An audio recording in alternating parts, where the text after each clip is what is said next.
Red light. Red light. Where's my green light? I'm waiting for it. Okay, we know we're live. Here we go. Hi, I'm Max. Welcome to Max Rants. I got a big rant today, but did you notice this?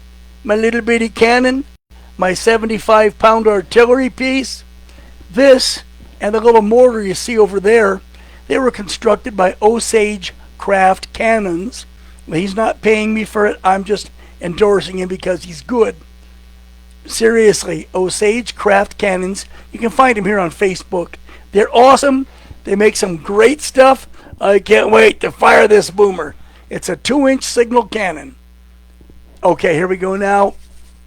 Time to get into my gripe. You know, America has a very serious affordability crisis. And that affordability crisis is on top of us right now. Understand something, it's a crisis because we may not come out of this in one piece. Fueled by a skyrocketing economy, unbelievable skyrocketing housing costs, the entire economy is on the brink. Let me tell you about it. I'm remembering not that long ago when $10 an hour was considered a good middle-class wage. It was equally possible for grocery clerks, cab drivers, waitresses to support a family. You know, feed the American dream.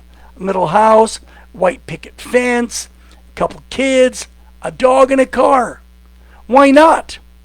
Not anymore. Hell, today, even $25 an hour won't give you that.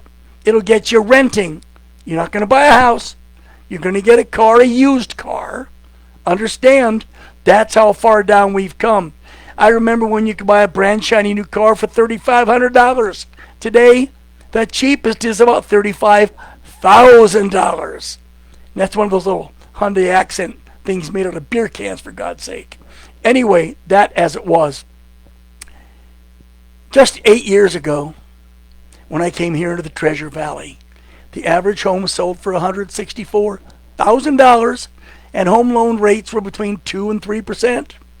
Today, that same house recently sold on a 7% mortgage for $605,000. Well, wait a minute. $164,000, $605,000. Maybe my math is bad, but that tells me that the real inflation on that house is over 368%. That means the schmuck who bought it is paying more than 3 times what it cost only 8 years ago. Does that suck? That sucks. Let me tell you some more, okay? Already a young couple buying the average starter home here faces a home mortgage payment well over $3,000 a month on a fixed 30-year loan, because those loans are at about 7-8%. $3,000 a month? That's not counting property tax, insurance, HOA fees, utilities, the cost of keeping a house up, because a house, as everybody knows, is a beautiful hole in the ground you keep throwing money into. Oh, that door squeaks. Oh, that faucet leaks. Oh, the floor's got a wrinkle in the carpet. There's always something to fix. You got to trim hedges, mow lawns, paint fences. Yes, it's enough to make you want to rent. But you understand something here? That means that to buy a house in America today, I live in an average area. This is the Treasure Valley of Idaho. Idaho, you know, famous potatoes. Yet even here, a young couple is going to have to be bringing in $175,000 a year or more to afford to buy a home. How many kids do you know who have that much money? I don't know any that make that much.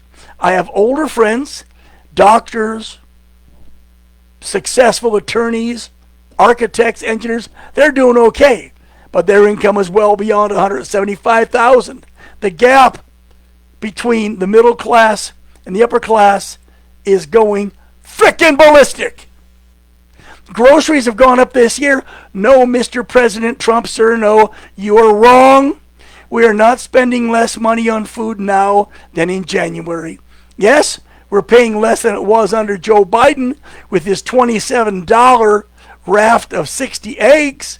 But since January, we've still seen an unacceptable inflation a rate on our groceries. Understand, a non-government agency studied and said that grocery costs have inflated at 8% since January, and wages have gone up 4%. You think we're losing here?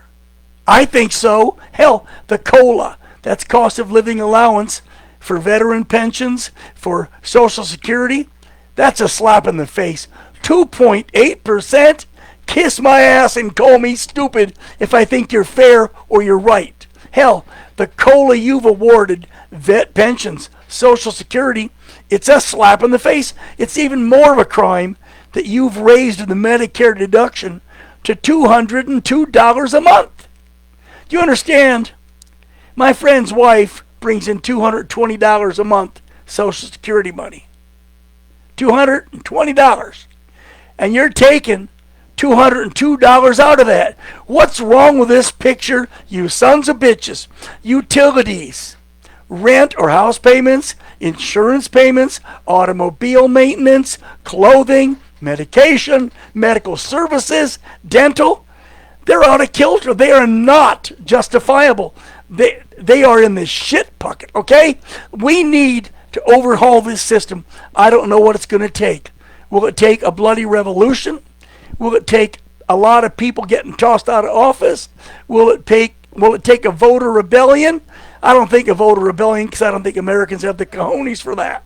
I don't think a violent revolution. Americans don't have the cojones for that. As long as an American has gas in his tank and can feed his dog, he's happy. Don't bother him.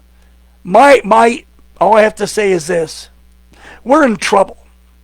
If you see trouble, do something about it. Don't wait until that car runs over your ass and then backs over you again. Double tap. When you see the car coming, step back, get off the curb, get off the street, and let it go by. But you're not. That car's coming right at you head on. That car's called government greed, government incompetence, government graft, government who gives a shit about anybody but me. Do something, or go down in history as a bunch of lying ass, lazy sons of bitches, which I know most of it to be.